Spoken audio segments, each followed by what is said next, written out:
आपण येथे लोकमान्य टिळक यांची जयंती साजरी करण्यासाठी उपस्थित आहोत. आपला भारत देश हा संतांची व वीरांची भूमी आहे.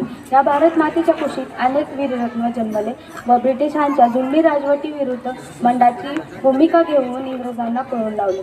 लोकमान्य टिळक हे भारतीय समाजाला मिळालेले एक कृतज्ञ व्यक्तिमत्व आहे. लोकमान्य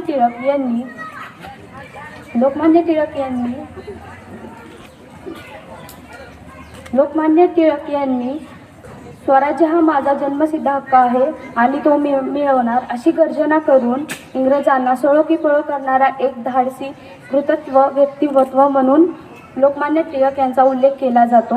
लोकमान्य टिळक यांचा जन्म 23 जुलै 1856 रोजी कोकणातील समृद्ध अशा रत्नागिरी या जिल्ह्यात झाला. लोकमान्य टिळकांनी सर्व लोकांच्या साक्षीने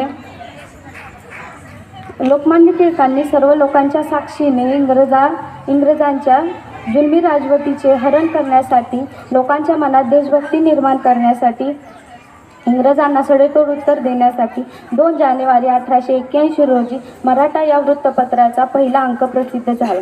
तसेच 8 जानेवारी 1881 रोजी केसरी या वृत्तपत्राचा पहिला अंक प्रसिद्ध करण्यात आला.